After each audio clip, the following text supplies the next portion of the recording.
नमस्कार प्यारे बच्चों। ईश्वर आप लोगों को स्वस्थ रखे, सुखी रखे, सलामत रखे। इसी दुआ, प्रार्थना, आशीर्वाद के साथ मैं आज आप लोगों को पढ़ाने जा रहा हूँ फिक्स प्रीपोजिशन। तो फिक्स प्रीपोजिशन पढ़ने के पहले हम लोग चलिए जान लेते हैं कि फिक्स प्रीपोजिशन क्या होता है। तो फिक्स प्रीपोजिशन ऐसा यूज है प्रीपोजिशन का, ऐसा प्रयोग है प्रीपोजिशन का जो किसी नाउन, एडजेक्टिव या वर्ब के बाद निश्चित होता है। हमें उसमें हिंदी की मीनिंग नहीं लगानी है कि में लिखा है तो क्या लगाएं, पर लिखा है तो क्या लगाएं। जनरली हम लोग में लिखा है तो इन लगा देते हैं, पर लिखा है तो ऑन लगा देते हैं। जैसे मेज पर एक किताब रखी है तो हम लगाते हैं कि there is a book on the table. तो मेज पर किताब रखी है तो पर के लिए ऑन लगा दिए। तो फिक्स प्रीपोजिशन के मामले में ये में, पर और ऑन और इन वाला ये थ्योरी काम नहीं करेगी। इसमें होता है कि डेफिनिट वर्ब, डेफिनिट एडजेक्टिव या डेफिनिट नाउन के बाद कौन सा प्रीपोजिशन लगेगा, ये लगभग लगभग फिक्स होता है, तय होता है। इसीलिए इसको कहते हैं फिक्स प्रीपोजिशन। जैसे बिवेयर के बाद ऑफ का लगना, अवेयर के बाद ऑफ का लगना, वेट के बाद फार ही लगता है और कोई प्रीपोजिशन नहीं लगता है, तो इसी को कहते हैं फिक्स्ड प्रीपोजिशन। ठीक है। तो फिक्स प्रीपोजिशन की इस कड़ी में देखिए आपकी स्क्रीन पर दिख रहा होगा तीन तरह के, तीन वैरायटी के फिक्स प्रीपोजिशन हैं, जिसमें एक है सिंगल फिक्स्ड प्रीपोजिशन, एक है वन फॉर मेनी और एक है कंडीशनल प्रीपोजिशन। तो ये इन तीनों पर आगे वाले स्लाइड्स में धीरे धीरे आप लोगों पर उन पर प्रकाश पड़ेगा। तो चलिए हम लोग बढ़ते हैं अगले वाले में। तो आगे आप देख रहे होंगे कि एक एग्जाम्पल दिया हुआ है सिंगल फिक्स्ड प्रीपोजिशन के। एक नहीं, दो एग्जाम्पल दिए हुए हैं। पहला एग्जाम्पल है one day your carelessness will certainly lead dash your ruin. एक दिन आपकी लापरवाही निश्चित रूप से आपकी डैश, आपकी बर्बादी की ओर ले जाएगी। इस सेंटेंस के कहने का तात्पर्य क्या था कि आपकी लापरवाही निश्चित रूप से एक दिन आपकी बर्बादी की ओर ले जाएगी। दूसरा सेंटेंस है कि one day your carelessness will certainly result dash your ruin. यहाँ भी सेंटेंस का वही मतलब है कि एक दिन आपकी लापरवाही निश्चित रूप से आपकी बर्बादी की ओर ले जाएगी। तो बर्बादी की ओर ले जाना या आपकी लापरवाही का परिणाम बर्बादी होना, तो इन दोनों के लिए वर्ड कौन सा यूज किया गया है इस पर आप ध्यान दीजिएगा जरा। इस पर ध्यान दीजिएगा तो जो पहला वाला एग्जाम्पल है उसमें देखिए बर्बादी की ओर ले जाने के लिए जो वर्ड लगा हुआ है वो है लीड, और दूसरे में जो बर्बादी की ओर ले जाने वाले वर्ड लगा है वो है रिजल्ट। ठीक है ना, आप समझ गए। तो लीड के बाद कौन सा प्रीपोजिशन लगता है, फिक्स प्रीपोजिशन है टू लगता है। और रिजल्ट के बाद कौन सा प्रीपोजिशन लगता है, इन लगता है। सेंस दोनों का एक ही है। किसी चीज का कोई परिणाम होना, जब हमारी कोई हरकत, हमारा कोई बिहेवियर, हमारे कोई एटीट्यूड हमें एक निश्चित परिणाम की ओर ले जाता है, या फिर हमारी गतिविधियों का एक निश्चित परिणाम होता है, तो ऐसे में हम लीड का प्रयोग करते हैं और रिजल्ट का प्रयोग करते हैं। तो लीड के बाद परिणाम के पहले टू लगेगा और रिजल्ट के बाद परिणाम के पहले इन लगता है। ठीक है ना। तो ये लीड टू और रिजल्ट इन कई बार विभिन्न परीक्षाओं में बहुत बार पूछे गए हैं। परीक्षाओं का नाम लेने की जरूरत नहीं, लगभग हर तरह की परीक्षाओं में इस तरह के क्वेश्चन आते हैं, और इस तरह के क्वेश्चंस में लीड और रिजल्ट बहुत फ्रिक्वेंटली पूछा जाता है। तो इसीलिए लीड और रिजल्ट पर ये दो एग्जाम्पल आपने देखा, और देखा कि लीड के बाद प्रीपोजिशन कुछ और है, रिजल्ट के बाद प्रीपोजिशन कुछ और है, जबकि दोनों लगे एक ही सेंस में है। इसी को कहते हैं सिंगल फिक्स प्रीपोजिशन। अच्छा, सिंगल फिक्स प्रीपोजिशन का मतलब क्या होगा कि एक वर्ड के साथ एक प्रीपोजिशन फिक्स है, जैसे कि रिजल्ट के साथ इन और लीड के साथ टू फिक्स है, इनके साथ और कोई प्रीपोजिशन नहीं आएगा। चलिए देखते हैं कि दूसरा किस तरह का प्रीपोजिशन होता है जो फिक्स होता है। तो दूसरा प्रीपोजिशन है वन फॉर मेनी। मैंने लिखा one for many. One for many का मतलब देखिए यहाँ पर बहुत सारी वर्ब लिखी हुई हैं। एक वर्ब लिखी है, देखिए एक वर्ब लिखी है प्रिवेंट। प्रिवेंट का मतलब होता है किसी को कोई कार्य करने से रोकना। जैसे कोई आदमी हॉल में प्रवेश कर रहा है और वॉचमैन ने उसको रोक दिया, उसके पास टिकट नहीं था, उसके पास पास नहीं था, तो वॉचमैन ने उसको रोक दिया, तो हम कहेंगे कि the watchman prevented him from entering the hall. ठीक है ना, फ्रॉम एंटरिंग द हॉल, रोक दिया उसको। तो प्रिवेंट का मतलब होता है जब हम किसी को कोई कार्य करने से रोक देते हैं। प्रोहिबिट नीचे लिखा हुआ है, प्रोहिबिट का मतलब भी यही होता है कि किसी को कोई कार्य करने से रोक देना। प्रिवेंट और प्रोहिबिट लगभग एक जैसे हैं। अगला है देखिए रिफ्रेन। रिफ्रेन का मतलब भी यही होता है जो प्रिवेंट और प्रोहिबिट का होता है, किसी को कोई कार्य करने से रोक देना। देखिए एक लिखा हुआ है डिबार। डिबार का मतलब भी वही होता है, किसी को कोई कार्य करने से रोका जाना, उसकी अयोग्य घोषित किया जाना। ठीक है ना। तो डिबार भी मतलब होता है किसी चीज में पार्टिसिपेट करने से या कोई कार्य करने से आपको रोक दिया जाता है। एब्सटेन। एब्सटेन का मतलब क्या होता है, जब आप खुद ही किसी कार्य से या किसी वस्तु से दूर रहते हैं। जैसे हम ये कहते हैं कि वो शराब से दूर रहता है, तो शराब एक बुरी चीज है, वो आदमी उससे बहुत दूर रहता है। या हम ये कहते हैं कि वो झूठ बोलने से दूर रहता है, तो यहाँ एक कार्य है झूठ बोलने से, तो क्या होगा, ही एब्सटेंस फ्रॉम टेलिंग अ लाई। और अगर नाउन होता तो क्या कहते हैं, ही एब्सटेंस फ्रॉम लिकर। तो चाहे टेलिंग अ लाई बोलना हो, वर्ब की आईएनजी फॉर्म लगाएं, या फिर वो नाउन हो, तो हमेशा एब्सटेन के बाद फ्रॉम ही लगेगा, फिक्स है।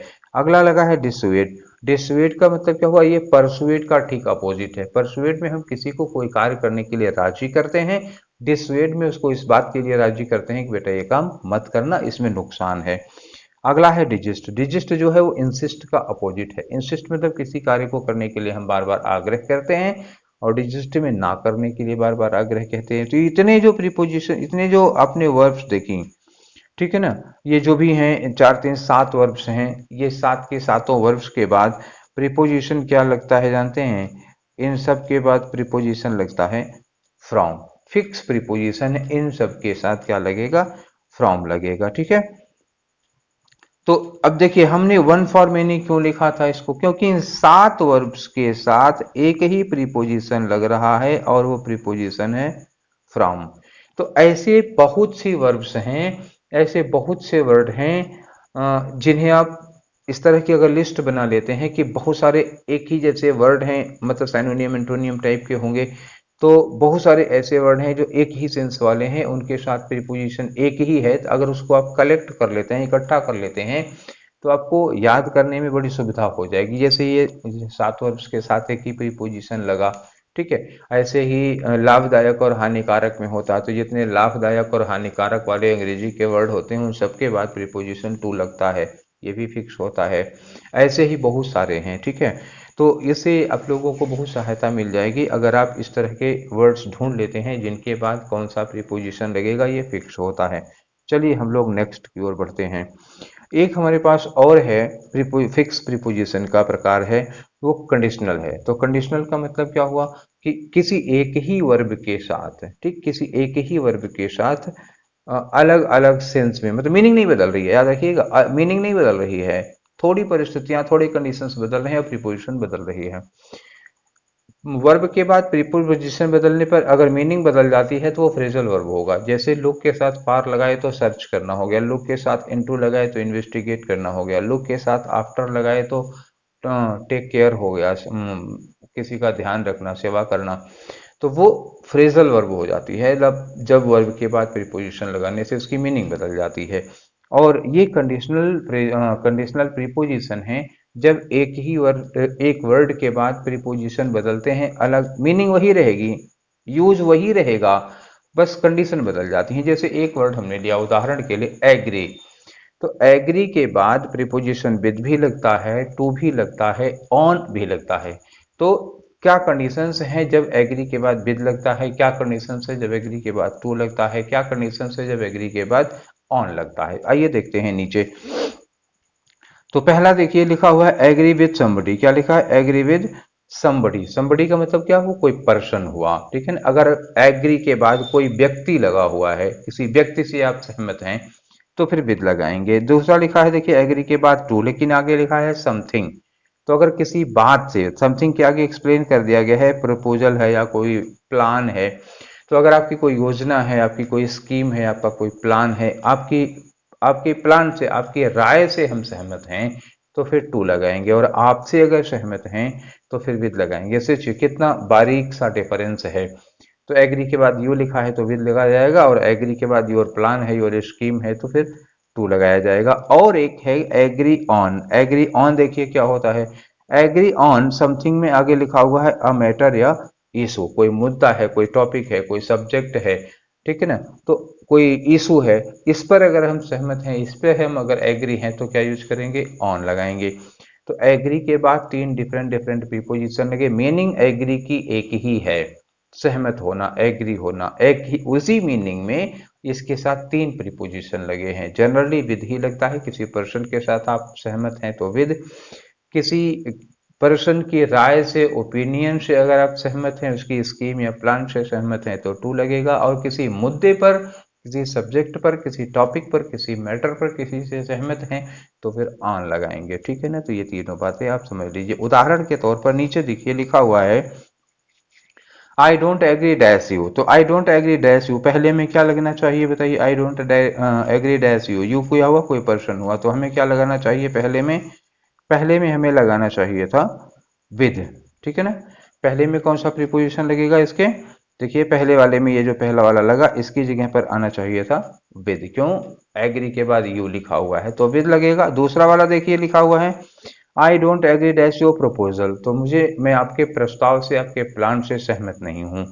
तो अगर योर प्रपोजल लिखा है, योर प्लान लिखा है, योर स्कीम लिखा है, तब क्या होना चाहिए, दूसरे में टू लगना चाहिए था। तीसरा वाला देखिए लिखा है I do not agree with you, देखिए यहाँ यू के पहले विद ऑलरेडी लगा हुआ है, आगे एक डैश दिया हुआ है, खाली जगह है, उसके बाद लिखा है दिस मैटर। तो अगर आप किसी मैटर पर, किसी टॉपिक पर, किसी विषय पर, किसी सब्जेक्ट पर, किसी इशू पर किसी से असहमत हैं या सहमत हैं तो क्या लगाते हैं प्रीपोजिशन। इस तीसरे वाले में क्या लगना चाहिए था, ऑन लगना चाहिए था, ठीक है ना। तो ये एक तरह का प्रीपोजिशन हुआ जो कंडीशनल प्रीपोजिशन का यूज होता है, फिक्स्ड की ही कैटेगरी में आता है। तो इतना हम लोगों ने पढ़ लिया। हम फिक्स्ड प्रीपोजिशन पढ़ने जा रहे थे, फिक्स्ड प्रीपोजिशन क्या होते हैं, किस तरह के होते हैं। तो फिक्स्ड प्रीपोजिशन की इस कड़ी में तो हम शुरुआत जो आज करने जा रहे हैं, अभी तक तो हम ये समझ रहे थे कि फिक्स्ड प्रीपोजिशन होता क्या है। अब जो हम इसके बाद शुरू करने जा रहे हैं, आज जो जो सीरीज शुरू होगी वो होगी फिक्स प्रीपोजिशन की, single fixed preposition. Single fixed preposition का मतलब कुछ ऐसे वर्ड जिनके साथ एक ही प्रीपोजिशन लगता है और वो प्रीपोजिशन फिक्स है, ठीक है। तो चलिए हम बढ़ते हैं आगे। आज 20 पढ़ाएंगे हम। 20 वर्ड हैं जिनके साथ प्रीपोजिशन फिक्स है। प्रीपोजिशन कई बार वही वही रिपीट होंगे, 20 अलग अलग प्रीपोजिशन नहीं है, 20 अलग अलग वर्ड हैं जिनके साथ फिक्स प्रीपोजिशन यूज किए जाते हैं। और इन 20 अलग अलग फिक्स प्रीपोजिशन को पढ़ने के बाद आपके सामने 20 क्वेश्चंस होंगे चेक करने के लिए कि आपको कितना समझ में आया। और हर क्वेश्चन के लिए आपको दिया जाएगा 5 सेकेंड का टाइम। जब आप क्वेश्चन पढ़ेंगे उसके बाद दिया जाएगा 5 सेकेंड का टाइम, 5 4 3 2 1 ओवर। उसके बाद आपको आंसर बताना होगा। तो आप आंसर मुझे बताएंगे कैसे, आप अपने दिमाग में सोच लीजिएगा, फिर हम बाद में आपको आंसर बता देंगे, ठीक है ना। चलिए हम लोग आगे बढ़ते हैं। तो जो 20 वर्ड्स हैं उनमें पहली लिस्ट आपके सामने दिख रही होगी, इसमें 5 प्रीपोजिशन दिए गए हैं और 5 प्रीपोजिशन के साथ लगने वाला वर्ड कौन सा है, अबाइड। पहला वाला क्या है, देखिए पहला वर्ड है अबाइड, और अबाइड के बाद क्या लगा है, बाय लगा है। ध्यान दीजिएगा कि अबाइड का मतलब क्या होता है, आगे देखिए लिखा हुआ है ब्रैकेट में रूल एटसेट्रा। तो रूल एटसेट्रा लिखने का मतलब क्या हुआ, जैसे कोई गाइडलाइंस हैं, कोई डायरेक्शंस हैं, और कोई रूल्स हैं, रेगुलेशंस हैं, कोई प्रोटोकॉल है, तो नियमों का और दिशा निर्देशों का पालन करना, उसके अनुसार चलना, उसी को हम लोग कहते हैं अबाइड बाई। जिसे हम कहते हैं कि अगर हम किसी संस्था में, ऑर्गेनाइजेशन में काम करते हैं तो हमें उस ऑर्गेनाइजेशन के प्रोटोकॉल्स को पालन करना चाहिए। तो we should abide by the protocol of the office, by the protocol of the organisation, by the guidelines of the chief. तो हमें उनको पालन करते हुए चलना चाहिए। तो ऐसे सेंस में यूज किया जाता है अबाइड बाय, और अबाइड के साथ हमेशा बाय लगता है। ये बहुत बार एग्जाम में पूछा गया है। One of the most important fixed prepositions is abide by, ठीक है ना, क्लियर। चलिए हम लोग दूसरे की ओर बढ़ते हैं। तो दूसरा है एब्सेंट। एब्सेंट के बाद क्या लगता है, हमेशा फ्रॉम लगता है। एब्सेंट कहाँ से होंगी, जैसे स्कूल से एब्सेंट है, मीटिंग से एब्सेंट है, कॉलेज से एब्सेंट है, ठीक है ना। तो असेंबली से एब्सेंट हैं, तो ये सारी चीज़ें हैं। तो क्लास वगैरह से एब्सेंट हो जाते हैं, तो एब्सेंट के बाद फ्रॉम लगाया जाता है। जबकि सुनने में अच्छा क्या लग रहा है, जैसे हम कहते हैं कि वो क्लास में एब्सेंट था, हिंदी में क्या है, वो क्लास में एब्सेंट था। तो हिंदी में जो कारक आ रहा है वो है में, लेकिन मे के लिए यहाँ आप इन नहीं लगाएंगे। क्यों? यहाँ लगेगा he was absent from the class, he was absent from the meeting. ये नहीं कहेंगे कि he was absent in the meeting, ठीक है ना। तो इन बिल्कुल ना लगाइए, एबसेंट के बाद फ्रॉम लगता है। अगला आइए देखते हैं, लिखा है एब्जॉर्ब्ड। तो एब्जॉर्ब का मतलब होता है किसी कार्य में लीन हो जाना, तल्लीन हो जाना, खो जाना। आप किसी कार्य में इतना लीन हैं, इतना खोए हुए हैं कि आपको और कोई सुध बुध नहीं है, तो वो होता है एब्जॉर्ब्ड। और एब्जॉर्ब्ड के बाद प्रीपोजिशन कौन सा लगेगा? इन लगेगा। आप जिस भी काम में तल्लीन है, लीन है, उसमें एब्जॉर्ब के साथ इन लगता है, ठीक है। तो तीन हो गए। चलिए हम लोग चौथे में आते हैं, एक्सेस या एक्सेसिबल। एक्सेस वर्ब है, एक्सेसिबल है, एक्सेसिबिलिटी है, नाउन हो जाएगा। तो एक्सेसिबल, एक्सेसिबिलिटी और एक्सेस। एक्सेस का मतलब क्या होता है? पहुंच, रीच, किसी फैसिलिटी की अवेलेबिलिटी आपकी। जैसे मान लीजिए हम ये एग्जांपल लेते हैं कि स्वास्थ्य की बात कर लेते हैं कि अच्छे मतलब गुड क्वालिटी की हेल्थ फैसिलिटी। तो जो व्यक्ति गरीब आदमी है, अगर सरकारी हॉस्पिटल ना हो, राम मनोहर लोहिया जैसी सरकारी हॉस्पिटल ना हो जहां 10 रुपए में गरीबों का इलाज हो जाता हो, 10 रुपए में एमडी और एमएस सर्जन जिसको देख लेते हो, तो अगर ऐसी फैसिलिटी ना होती, तो आप ये बताइए कि जो बहुत गरीब लोग हैं गांव के या शहर के, मतलब गरीब ये जरूरी नहीं कि गांव के हों, शहर हो चाहे गांव हो, दोनों जगह गरीब लोग होते हैं। तो क्या गरीब आदमी प्राइवेट 5 स्टार प्राइवेट हॉस्पिटल की हेल्थ फैसिलिटी का फायदा उठा पाता? नहीं उठा पाता। तो हम ये कहेंगे कि जो पुअर क्लास है वो गुड मतलब गुड क्वालिटी की हेल्थ फैसिलिटी तक उसकी एक्सेस नहीं है, मतलब गुड क्वालिटी की हेल्थ फैसिलिटी का वो उपयोग नहीं कर पाएगा। एक गरीब आदमी के लिए गुड क्वालिटी की हेल्थ फैसिलिटी अवेलेबल नहीं है। तो जब उसके लिए वो फैसिलिटी अवेलेबल नहीं है, तो उसी को अगर हम एक्सेस यूज करके कहेंगे, तो गरीब आदमी की एक्सेस गुड क्वालिटी की हेल्थ फैसिलिटी तक नहीं है। तो एक्सेस मतलब हो गया पहुंच। तो एक्सेस के बाद हमेशा वर्ड क्या यूज किया जाता है प्रीपोजिशन के रूप में? वो होता है टू, फिक्स है। एक्सेस के बाद अगर कोई प्रीपोजिशन लगेगा तो वो टू ही लगेगा और कोई प्रीपोजिशन नहीं लगता है। चलिए ठीक है, आगे बढ़ते हैं। तो अगला वर्ड है आपके सामने अकॉर्डिंग टू। तो ये अगर हम ना भी बताएं तब भी आप जानते हैं, बचपन से यूज करते आए हैं। According to Gandhi ji, according to Bhagavad Gita, according to lord Ram, according to ऐसे ही तमाम, according to Shakespeare, according to Kalidas, according to author, according to teacher वगैरह वगैरह। अकॉर्डिंग टू मी भी कुछ लोग लगाते हैं। तो मेरे अनुसार के अनुसार, तो अकॉर्डिंग के बाद टू लगाते हैं, वो आपको आदत पड़ी होगी, हमें समझाने की जरूरत नहीं है। तो नेक्स्ट 5 वर्ड्स कौन से हैं उधर हम लोग चलते हैं।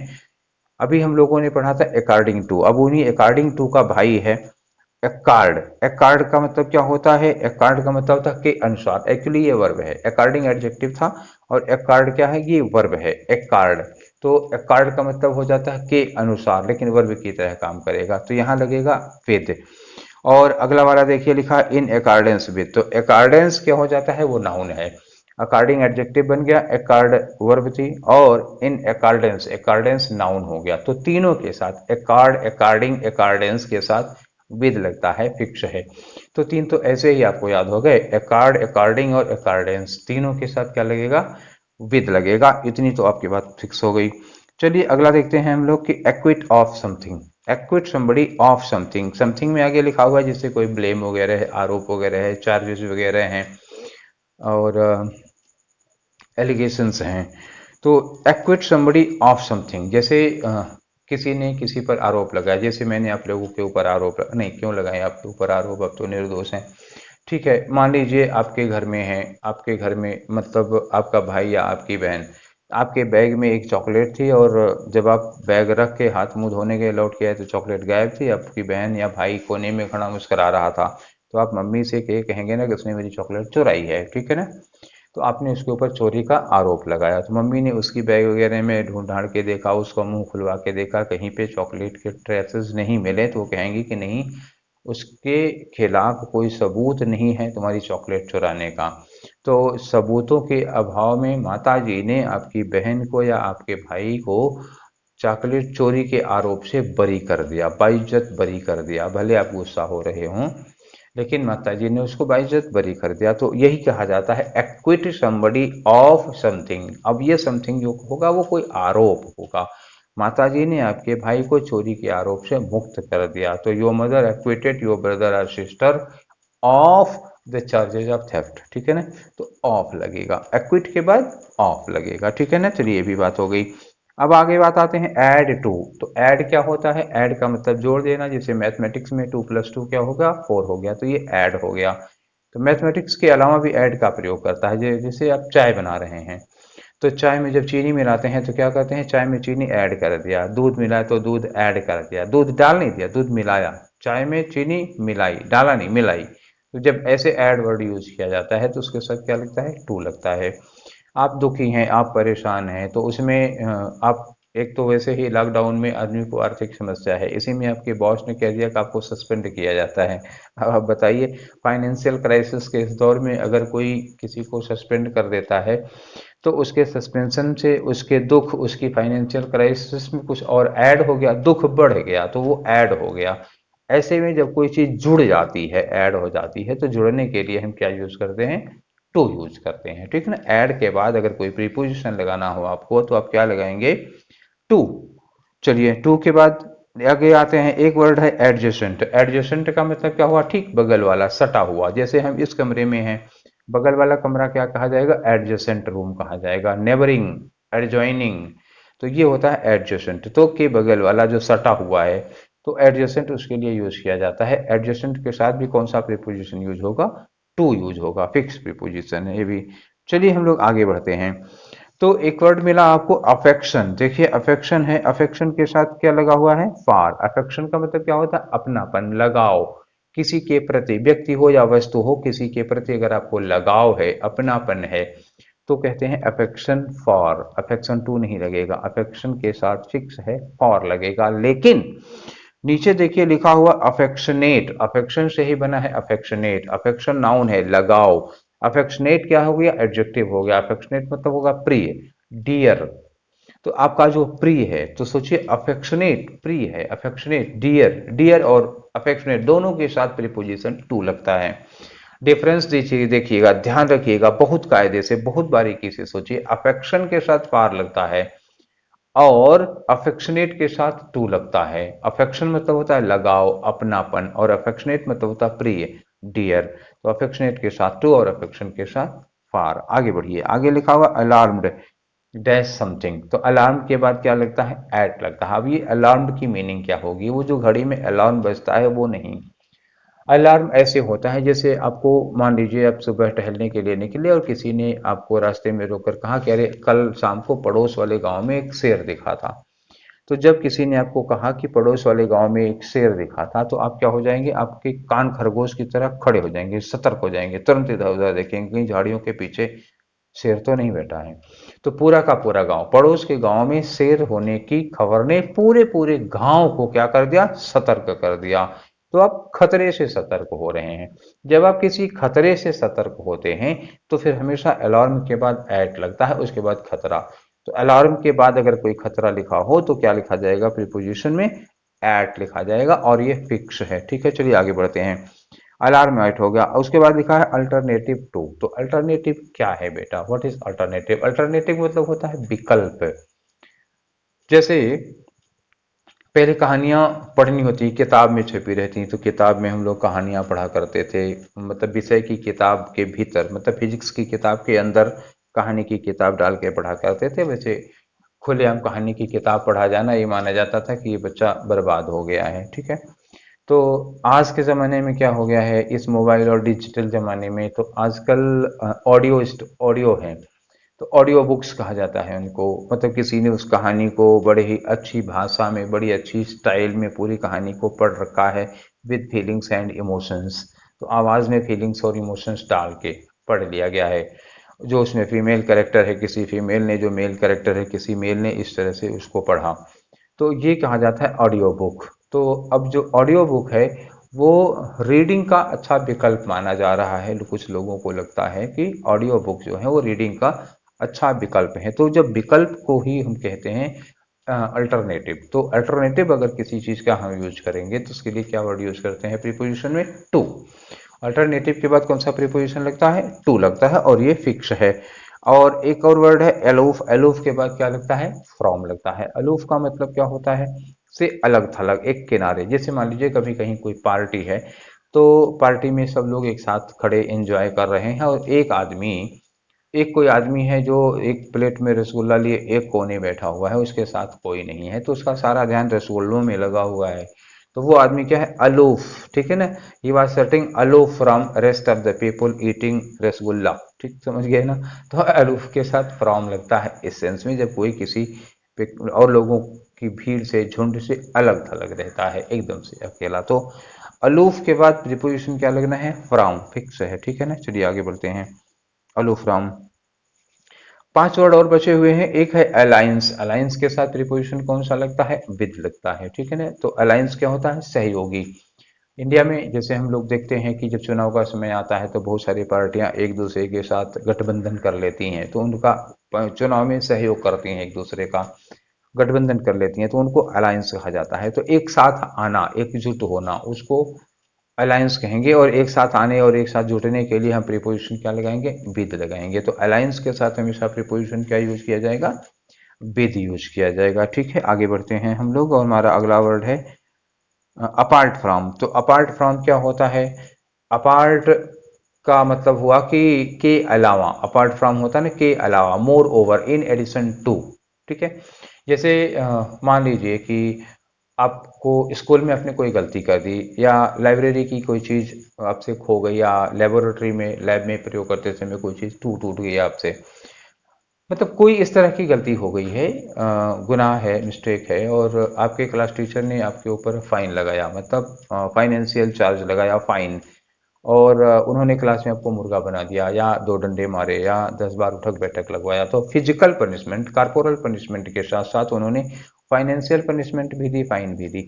तो हम लोग ऐसे कहते हैं कि अपार्ट फ्रॉम, ठीक है ना, apart from receiving fine, charging fine, he punished him physically. तो अब ये चीज हो गया ना, दोनों अपार्ट फ्रॉम का मतलब के अलावा, एक सजा दी थी, उसके अलावा एक सजा और दी। तो ऐसे लगता है अपार्ट फ्रॉम। अपार्ट के साथ प्रीपोजिशन कौन सा होगा, फ्रॉम होगा, फिक्स है। चलिए आगे बढ़ते हैं। अगला है अप्रूव ऑफ। अप्रूव, किसी से सहमत होना, किसी से किसी बात पर आपकी सहमति या आप राजी हैं उससे, जैसे होता है ना अप्रूवल लेना, अप्रूव करना किसी चीज को। तो अगर आप किसी से सहमत हैं, व्यक्ति हो, वस्तु हो, कुछ भी चीज हो, कोई राय हो, कोई ओपिनियन हो, आप उससे सहमत हैं, तो अप्रूव के बाद हमेशा ऑफ लगेगा। अप्रूव के बाद प्रीपोजिशन क्या है, ऑफ है, और ये फिक्स प्रीपोजिशन है। अप्रूव के बाद हमेशा ऑफ लगता है, कई बार एग्जाम में पूछा जा चुका है। अब आया असेम्ड ऑफ। असेम्ड के बाद हमेशा ऑफ लगता है। क्या होता है इसका मतलब, क्या हुआ, असेम्ड मतलब हम किसी के कृत्य पर शर्मिंदा हैं। मान लीजिए आपके घर का कोई व्यक्ति कुछ ऐसा काम कराता है जो असामाजिक है, तो आप कहेंगे कि मुझे अपने इस भाई पर या मुझे अपने इस बेटे पर बहुत शर्मिंदगी है, तो I am ashamed of you, I am ashamed of your behaviour, ठीक है ना। तो असेम्ड के बाद हमेशा ऑफ लगेगा। लेकिन नीचे देखिए लिखा हुआ है सेम। सेम के साथ क्या लगता है, सेम के साथ लगता है ऑन। और सेम ऑन कब यूज किया जाता है, जब हम कहते हैं लानत। जैसे हम कहते हैं, मान लीजिए कोई आदमी है, बॉडी बिल्डर है, आजकल फिल्मों के एक्टर्स को देखकर बहुत से लोग, खासतौर से जो यंग टीन एज नई जनरेशन है, तो टी शर्ट की फिटिंग पाने के लिए बस, और कोई इरादा नहीं होता उन लोगों का, वो किसी की मदद करने के लिए नहीं आ रहे हैं, ना देश सेवा का जज्बा है। अब सोच लीजिए कि केवल एक टी शर्ट अच्छी लगे, टी शर्ट फिटिंग की हो, इसलिए शर्ट फिट आने लगे, इसलिए फिल्मों को देख देख करके ये लोग जिम वगैरह ज्वाइन कर लेते हैं। अब क्या बताइए, आपके उस जिम ज्वाइन करने से क्या फायदा, अगर आपके जिम ज्वाइन करने के बाद, 6 पैक 8 पैक बनाने के बाद, एक बूढ़े आदमी को दो लोग थप्पड़ थप्पड़ मार रहे हैं, तो एक बूढ़ा आदमी जिसको दो लोग मिल करके थप्पड़ थप्पड़ मार रहे हैं और अपना 8 पैक 6 पैक लिए वहीं टहल रहे हैं, पीछे खिसक जा रहे हैं, क्या फायदा। लानत है ऐसे 6 पैक पर। बस समझ गए ना किस सेंस में बोलना है। हाँ, तो इसी को कहते हैं same on your 6 PACS if you can not save the old man, ठीक समझ गए। Same on your 6 PACS, same on your 8 PACS, same on your health, body, power, strength, if you can not save the old man. अगर आप बूढ़े आदमी को बचा नहीं सकते तो आपकी इस 6 पैक पर लानत है। तो यही लानत भेजने के लिए सेम के साथ क्या लगता है, ऑन लगता है। ओके, क्लियर, ठीक है। तो ये थे 20 वर्ड्स जिनके साथ प्रीपोजिशन फिक्स हैं। तो मैंने कहा था कि इन 20 वर्ड्स के प्रीपोजिशंस को बताने के बाद एक प्रोग्राम और है। वो प्रोग्राम ये है कि अभी हम आपको 20 क्वेश्चन एक एक करके देंगे। 5 सेकंड का टाइम मिलेगा, आपको प्रीपोजिशन बताना होगा, फिर वो प्रीपोजिशन मैं बताऊंगा। एक्सप्लेन करने की कोई ज़रूरत नहीं, अभी जो मैंने ये किया था ये सब एक्सप्लेनेशन ही था। ठीक है, चलिए हम लोग आगे बढ़ते हैं। तो ट्रायल के पहले क्वेश्चन में लिखा हुआ है कि many people do not abide dash the guidelines of the government. तो अबाइड के बाद खाली जगह है, अबाइड के बाद आपको प्रीपोजिशन लगाना है। पहला ही प्रीपोजिशन यही था जब मैंने पढ़ाया था। तो अबाइड के साथ कौन सा प्रीपोजिशन लगता है? 5 4 3 2 1 ओवर। चलिए, अबाइड के बाद प्रीपोजिशन कौन सा यूज किया जाता है बेटा? अबाइड के बाद प्रीपोजिशन यूज किया जाता है बाय। आपके क्वेश्चन नंबर 1 का आंसर होगा बाय और ऑप्शन होगा डी। ठीक है ना, तो ये क्वेश्चन हो गया। चलिए आप याद रखिएगा, इसी तरह से 5 सेकंड से ज्यादा का टाइम नहीं मिलेगा, क्योंकि अभी थोड़ी देर पहले मैंने सारी चीजें डिस्कस की हैं। क्वेश्चन नंबर 2 में आपके सामने लिखा हुआ है कि last Friday you are absent dash the meeting.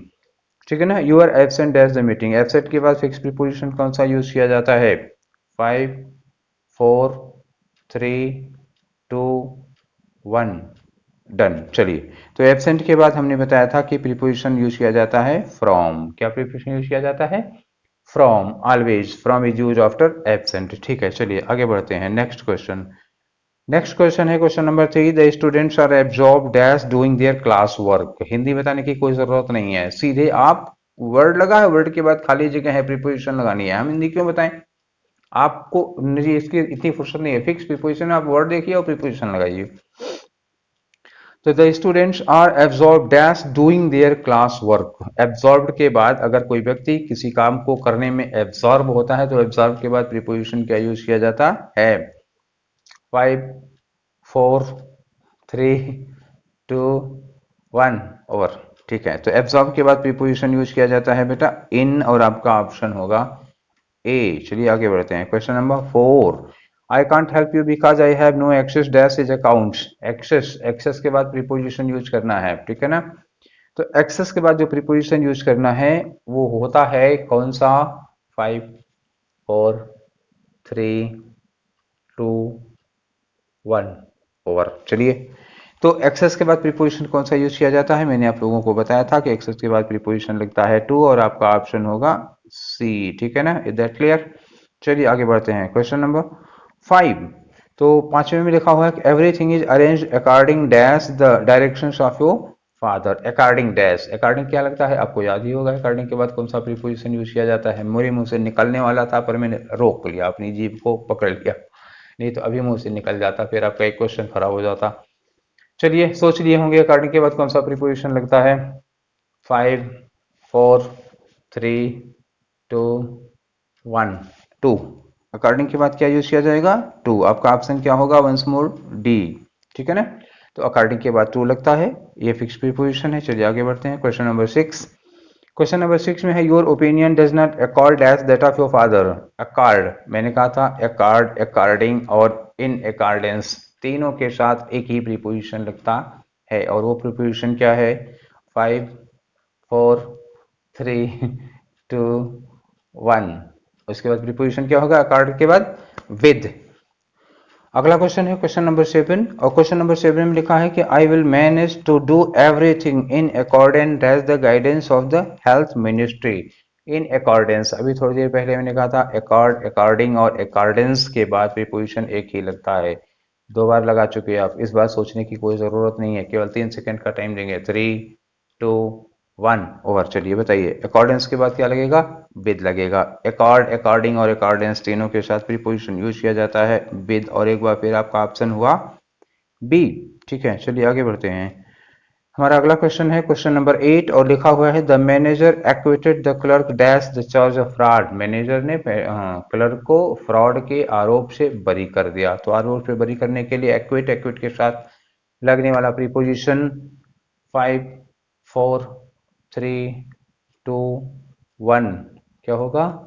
Of. Equity के साथ प्रीपोजिशन कौन सा यूज किया जाता है?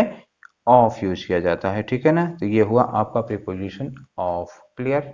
एक बार फिर ऑप्शन ए। ठीक है, आगे बढ़ते हैं। Question number 9, your suspension rather added dash my misery in this financial crisis. तो ऐड के बाद जब कोई चीज किसी में ऐड कर दी जाती है तो ऐड के बाद कौन सा प्रीपोजिशन यूज किया जाता है? 5 4 3 2 1 डन। बताइए। तो ऐड के बाद आपका जो प्रीपोजिशन लगता है वो प्रीपोजिशन है टू। ऐड के बाद क्या लगना है? टू लगना है। चलिए ठीक है, ऑप्शन सी के साथ हम आगे बढ़ते हैं और क्वेश्चन नंबर 10 में दिया हुआ है कि dormitory is adjacent as the principal's office. Principal का ऑफिस के बगल में डॉर्मेट्री बनी हुई है, तो मतलब क्या हुआ? प्रिंसिपल के ऑफिस से सटा हुआ, एकदम एडजॉइनिंग रूम। तो एडजेसेंट और एडजॉइनिंग के बाद प्रीपोजिशन कौन सा यूज किया जाता है? थोड़ी देर पहले हम लोगों ने पढ़ा था। काउंटडाउन शुरू, 5 4 3 2 1। इतना टाइम बहुत है। चलिए बताइए। एडजेसेंट के बाद जो प्रीपोजिशन यूज किया जाता है दैट इज टू। एडजेसेंट के बाद प्रीपोजिशन टू। वंस मोर आपका ऑप्शन डी। ठीक है, फिर आगे बढ़ते हैं हम लोग क्वेश्चन नंबर 11। और क्वेश्चन नंबर 11 में है I have no affection dash old movies. I have no affection dash old movies. पुरानी मूवीज के प्रति मेरे अंदर कोई लगाव नहीं है, कोई चाव नहीं है, कोई चाहत नहीं है। तो अफेक्शन के बाद कौन सा प्रीपोजिशन यूज किया जाता है? 5 4 3 2 1। क्या होगा? अफेक्शन के बाद जो प्रीपोजिशन यूज किया जाता है वो है फार। ठीक है ना। चलिए आगे बढ़ते हैं हम लोग अफेक्शन फार के साथ। अगला जो सेंटेंस है वो है कि she is very much affectionate dash her friends. She is very much affectionate dash her friends. Affectionate के साथ प्रीपोजिशन कौन सा यूज होगा? अफेक्शन के फास्ट, अफेक्शन के साथ फार, तो अफेक्शनेट के साथ नहीं बोलेंगे। क्या होगा? 5 4 3 2 1। क्या होगा? टू। अफेक्शनेट के साथ क्या प्रीपोजिशन लगता है? टू। तो इस बार आपका ऑप्शन क्या हुआ? ए। ठीक है, चलिए आगे बढ़ते हैं। Question number 13। Everybody was alarmed dash the news of a tiger's presence in the neighboring village। पड़ोसी गांव में किसी टाइगर की उपस्थिति। अरे वो टाइगर सर आपकी बात नहीं कर रहा हूँ यार, लोग भीड़ जुटा लेंगे। वो जंगल वाले टाइगर की बात कर रहा हूँ मैं।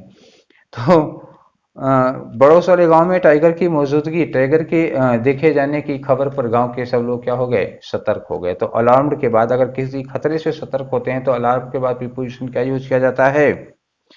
तो खतरे से सतर्क होने के लिए अलार्म के बाद जो प्रीपोजिशन यूज किया जाएगा दैट इज 1 2 3 4 5। टाइम खत्म। चलिए बताइए। एट। क्या लगेगा? एट। अलार्म के बाद खतरे से सतर्क होने के सेंस में। चलिए आगे बढ़ते हैं। Question number 14। क्वेश्चन नंबर 14 है कि audio books are an interesting alternative dash reading.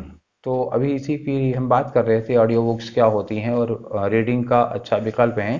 तो अल्टरनेटिव के साथ जो प्रीपोजिशन उस समय मैंने बताया था वो प्रीपोजिशन कौन सा था? आप सोचिए जरा 5 सेकेंड में। 5 4 3 2 1 डन। बताइए। अल्टरनेटिव के साथ जो प्रीपोजिशन लगता है वो क्या है? टू। क्या लगता है?